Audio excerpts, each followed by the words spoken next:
Growing vegetables in an innovative way can make you very rich. San Francisco startup Plenty, which specializes in vertical farming, has secured $200 million from investors. Among the investors are Japanese media corporation Softbank, Alphabet, which is the parent company of Google, and Amazon.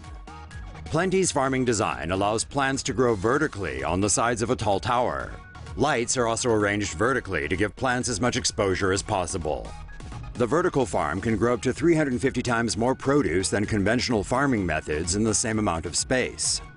Plenty is planning on building indoor vertical farms, covering an area as large as 5 acres, which is roughly the size of larger supermarkets such as Walmart. The vertical farms will be built next to large cities in order to reduce delivery times of the produce. Plenty was founded in 2013 and has offices in San Francisco and Wyoming. The firm plans to distribute its vertically grown food starting this fall. Say no to safe spaces on YouTube. Support TomoNews at patreon.com/TomoNews. Plenty is not the first nor the only firm specializing in vertical farming. Keep watching. Indoor vertical farm near New York City uses less water and produces more. The world's largest indoor vertical farm is well on its way to producing millions of pounds of food a year while using less water. Last December, AeroFarms Incorporated secured $20 million of venture funding, paving the way for its 70,000 square foot facility in Newark, New Jersey. Now, the company is on track to produce 2 million pounds of food a year. The facility houses an efficient aeroponic vertical farm system that uses 95% less water than conventional commercial field farms and 40% less than hydroponic farms.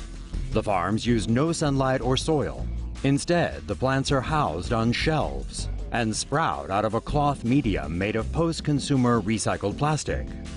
Each cloth takes 24 plastic water bottles out of the waste stream. An aeroponic system mists the plant's roots with water, nutrients, and oxygen. The closed system allows the farm to use less water. An LED lighting system is programmed to create a specific light recipe for each plant. This gives the greens the exact spectrum, intensity, and frequency they need for photosynthesis in the most energy-efficient way possible. The programmed lights allow farmers to control the size, shape, texture, color, flavor, and nutrition of the foods produced. The cloth medium separates the plants from the nutrient-rich mists, allowing for fresh, clean, and dry produce to be harvested. Once harvested, the cloth medium can be fully sanitized and reused on new crops. By using the aeroponic and LED systems, farmers can monitor plant growth and tweak and track changes to allow for further improvements to the system. The AeroFarm system is also customizable. The company hopes to build farms in different sizes and configurations to grow food in varied locations with the most efficient yield per square foot, no matter the space. AeroFarms aims to have 25 facilities around the world in 5 years. The company's farms can each rotate among 22 varieties of crops a year. Solar-powered floating farms could help feed the world. Barcelona-based company Forward Thinking Architecture has developed a solar-powered floating farm system that could ease growing global food demand. Smart Floating Farms, or SFF, was inspired by traditional grid-shaped fish farms in Asia. Each SFF is 200 meters wide and 350 meters long, roughly the size of 6 football fields. They can be connected to form a cluster of modules. Photovoltaic panels are installed on the top level to harvest sunlight for electricity, and it has rainwater collectors for irrigation purposes. Other renewable energy technologies such as micro-wind turbines may also be added. The second level is a greenhouse for the vegetables, which are grown without soil under the hydroponic system. The plants receive natural light from the skylight openings. The ground level is used as a fish farm on the open sea and features a fish egg hatchery, a slaughterhouse, and a storage room for the fish. By using farms in nearby waters as a food source, the SFF can help reduce reliance on imported food. All the modules are centrally controlled by software via cloud technology. The production data will be analyzed and can be used to make comparisons on the food needs for specific cities. Each SFF is estimated to have a maximum production of just over 8 tons of vegetables and slightly over 1.7 tons of fish per year.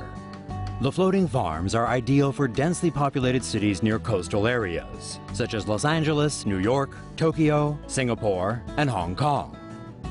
As the world's population increases, food demand is expected to increase 50% by 2030 and 70% by 2050.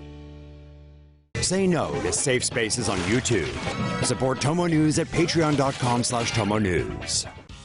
How to feed 8 billion people using LED lamps. They say out of disasters can come miracles.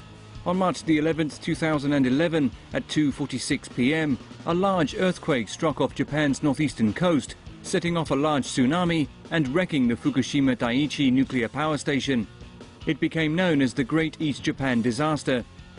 The region is also a big farming community, meaning there were food shortages as a result.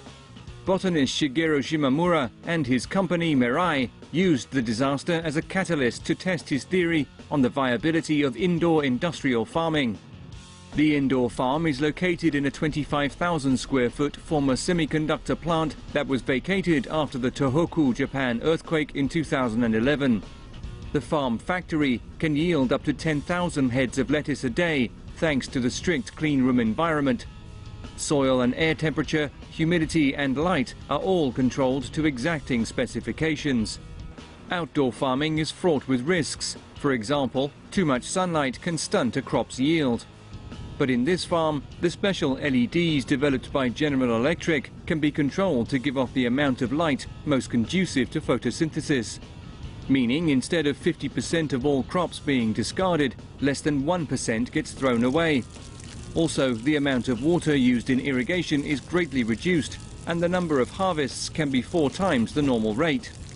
Let me say that once more. 10,000 heads of lettuce every day, rain or shine.